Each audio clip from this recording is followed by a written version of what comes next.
Greetings, Elsas and Kristoffs. This is Mad Hatter Patrick. Once upon a time, there was a 2013 animated feature called Frozen. It was beloved by everyone and it lived happily ever after. When it comes to legendary Disney animated movies, Frozen is considered one of the greatest movies of all time. Loosely based on the Hans Christian Andersen tale, The Snow Queen, the film was highly praised for its beautiful animation, lovable characters, memorable songs, and engaging story and theme about sister love. Not only was it a box office hit, but it won an Oscar for Best Animated Feature and Best Song Let It Go. It would soon grow into a franchise with merchandises, animated shorts, a Disney World attraction in Epcot at the Norway Pavilion, a cameo in Ralph Breaks the Internet, and being one of the main worlds in Kingdom Hearts 3. So out of all the films that deserve to have a sequel, Frozen is ironically one of them, because the more that I think about it, it's regarding the Kingdom of Arendelle and the magic that looms there. There's still lots of secrets, legends, and world building that is yet to be discovered. Welcome to another episode of The Wonder Reviews. It's time to go back to Arendelle, but also into the unknown. This is Frozen 2.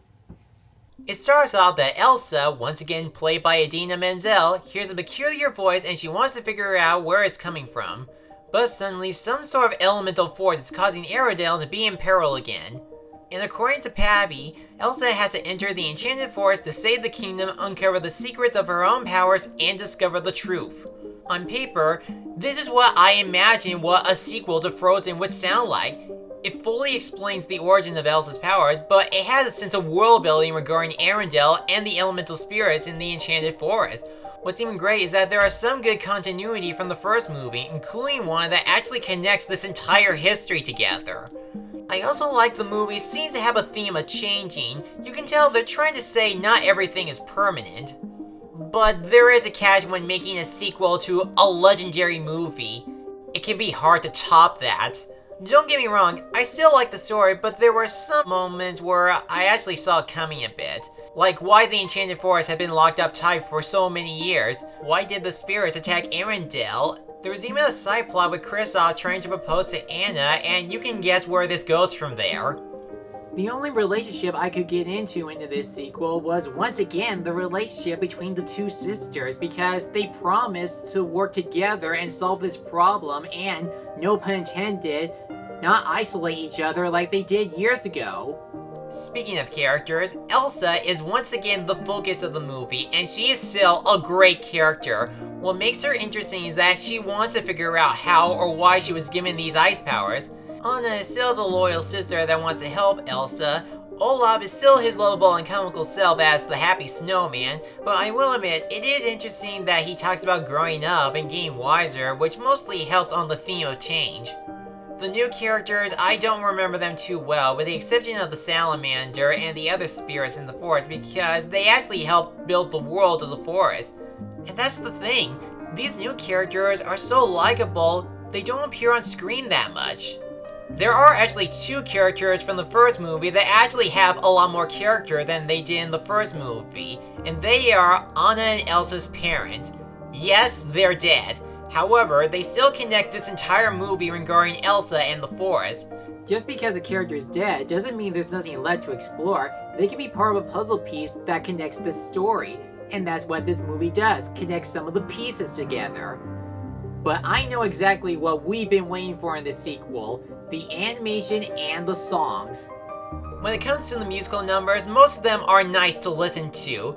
Lost in the Woods is a fun Kristoff and Spen song. Some Things Never Change is upbeating. When I Am Older is a fun Olaf number. Show Yourself is a great Elsa song. But what's even greater is that there's actually a Let It Go 2.0, and it's none other than Into the Unknown. When it comes to the animation, it's still extravagant to look at, even better than the first. The character design is smooth and well detailed on both the humans and creatures. Even the character animation got itself an upgrade.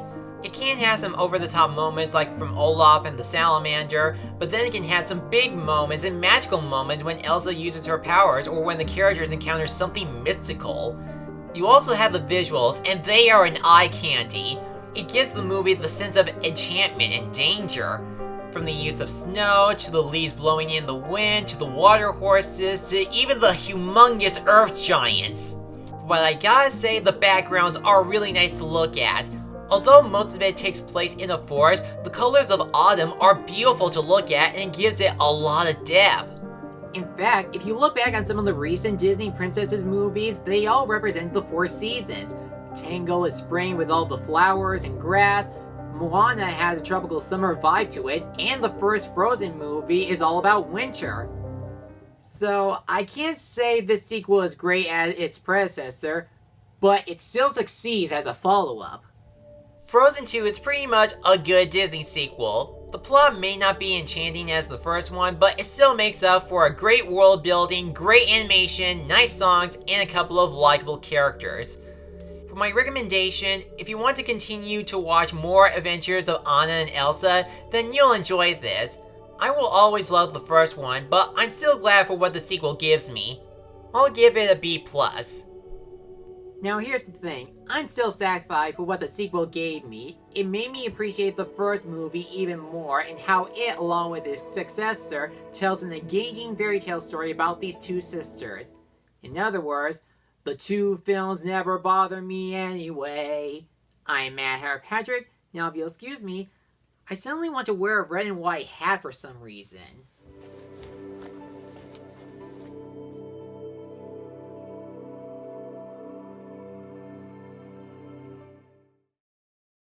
Thanks for watching this video. If you enjoyed this, feel free to like, comment, and subscribe me for a new review and other project every week. I'll see you soon.